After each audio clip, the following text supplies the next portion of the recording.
സ്വർഗത്തിലുള്ളത്? സ്വർഗത്തിലാകുള്ള ഒരു ചേകനൂർ മൗലവിയാണ്, മൂപ്പരണെ കാണാനുമില്ല. 920 മുജാഹിദ് വന്നു, സുന്നി നരകത്തിലായി. 940 ജമാഅത്തെ ഇസ്ലാമി വന്നു, മുജാഹിദും നരകത്തിലായി. കുറച്ചു കാലം കഴിഞ്ഞ് ചേകനൂർ മൗലവി വന്നു, സുന്നിയും മുജാഹിദും ജമാഅത്തും അത് കിടക്കുന്ന നരകത്തില്. മൂപ്പര് മാത്രം സ്വർഗത്തിൽ ഇങ്ങനെ കാലുമലക്കാലം കയറ്റി വെച്ച് ദിനേശ് വീടി മരിച്ചിങ്ങനെ ഇരിക്കുകയാണ്. ഇപ്പോ നോക്കിങ്ങള്, പരസ്പരം മുസ്ലിങ്ങളാണെന്ന് അംഗീകരിക്കുവാനുള്ള മാന്യത മുജാഹിദ് കാണിച്ചില്ല. മുജാഹിദിന്റെ പ്രവർത്തനം മാതൃകയാക്കി ജമാഅത്തെ ഇസ്ലാമിയും അതേ വഴിക്ക് തന്നെ നീങ്ങി. ജമാഅത്തെ ഇസ്ലാമിയുടെ പ്രവർത്തനം മാതൃകയാക്കി ചേകനൂർ മൗലവിയും അതേ വഴിക്ക് തന്നെ നീങ്ങി. അവസാനം എന്തുണ്ടായി? സ്വർഗത്തിലേക്ക് ജനങ്ങളെ ക്ഷണിച്ചുകൂട്ടുവാൻ വേണ്ടി നിശ്ചയിക്കപ്പെട്ട ഒരു പ്രബോധക സമൂഹം അവര് നരകം കൊണ്ട് നിറക്കപ്പെട്ടു. സ്വർഗമോ? സ്വർഗം ശൂന്യം. അല്ലാഹു തആല ഖുർആനിൽ പറഞ്ഞത് മുസ്ലിമീങ്ങൾക്ക് വേണ്ടി അല്ലാഹു പടച്ചു വെച്ച സ്വർഗത്തിന് ആകാശഭൂമിയുടെ വിശാലത ഉണ്ട്. ആകാശവും ഭൂമിയും നിവർത്തി വെച്ചുകൊണ്ട് നമ്മൾ സങ്കല്പിച്ചു നോക്കുകയാണെങ്കിൽ അതിനെത്രമാത്രം വിശാലത കാണുമോ അതിലേറെ വിശാലത മുസ്ലിമീങ്ങൾക്ക് വേണ്ടി അല്ലാഹു പടച്ച സ്വർഗത്തിനുണ്ട്. ഇത്രയും വലിയൊരു സ്വർഗം മുസ്ലിമീങ്ങൾക്ക് വേണ്ടി അല്ലാഹു പടച്ചു വെച്ചിട്ട് അതിൽ കടക്കാൻ ഒരു കുട്ടിനെയും കിട്ടിയില്ല. കിട്ടിയ കുട്ടിനെ കാണാനുമില്ല. ഞാൻ നിങ്ങളോട് പറഞ്ഞത് ആ ചോദ്യത്തിന്റെ മറുപടി എന്ന നിലക്കല്ല, പക്ഷെ മനസ്സിലാക്കേണ്ട ഒരു കാര്യമുണ്ട്. അതെന്താ? പരസ്പരം മുസ്ലിങ്ങളാണെന്ന് അംഗീകരിക്കുവാൻ മുജാഹിദ് തയ്യാറല്ല.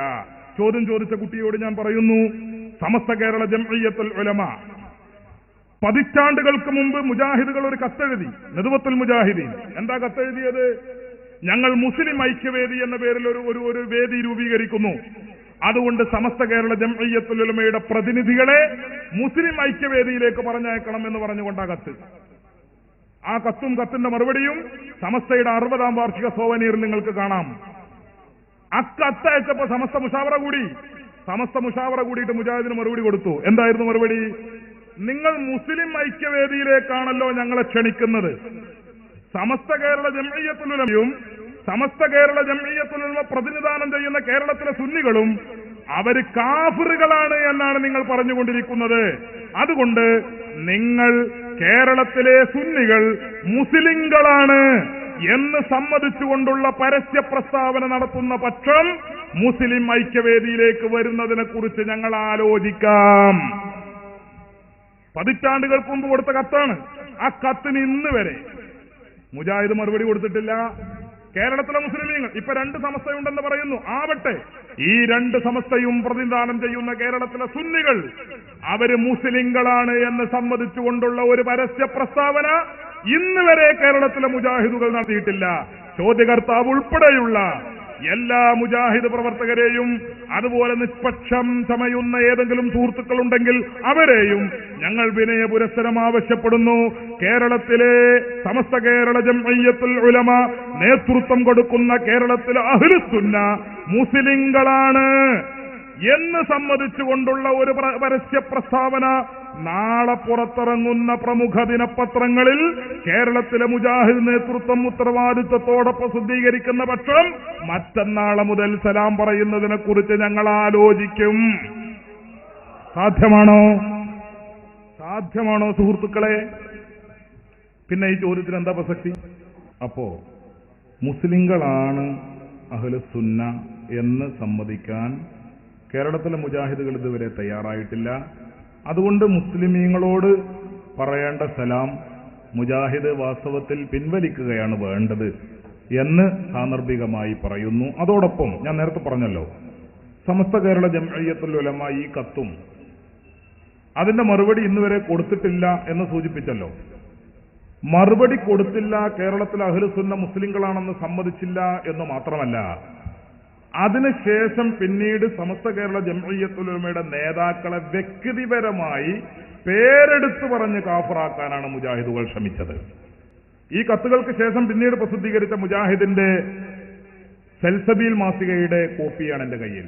ഈ മാസികയിൽ കേരളത്തിലെ മുജാഹിദിന്റെ നേതാവ് കേരള ജംഇയ്യത്തുൽ ഉലമയുടെ പ്രസിഡന്റും പിന്നീട് വൈസ് പ്രസിഡന്റുമായിരുന്ന വെളിയങ്കോട് ഉമർ മൗലവി അദ്ദേഹം എഴുതി, ശവം തിന്നുന്നത് അല്ലാഹ് ഹറാമാക്കി.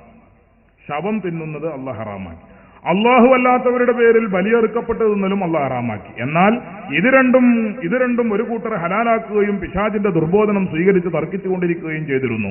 അതുപോലെ തർക്കിച്ചുകൊണ്ടിരിക്കുന്ന കാന്തപുരം AP അബൂബക്കർ മുസ്ലിയാർ, EK അബൂബക്കർ മുസ്ലിയാർ തുടങ്ങിയവർ പോലെയുള്ളവർ ഇന്നുമുണ്ടല്ലോ. വൈനതാഴ്ത്തുമുഹും ഇന്നക്കും ലമുശ്രികൂൻ. അങ്ങനെയുള്ള തർക്കക്കാർക്ക് നിങ്ങൾ വഴങ്ങിക്കൊടുത്താൽ നിങ്ങൾ മുശ്രിക്കുകൾ തന്നെ എന്ന് അള്ളാഹു പറഞ്ഞിരിക്കുന്നത് പ്രത്യേകം ശ്രദ്ധിക്കുക. കാന്തപുരം കാഫിറാണ്, മുശ്രിക്കാണെന്ന് അള്ള പറഞ്ഞിരിക്കുന്നു. EK അബൂബക്കർ മുസ്ലിയാർ കാഫിറാണെന്ന് അള്ള പറഞ്ഞിരിക്കുന്നു എന്നത് പ്രത്യേകം ശ്രദ്ധിക്കണം എന്ന് പറഞ്ഞുകൊണ്ടാണ് പിന്നത്തെ പത്രം ഇറങ്ങിയത്.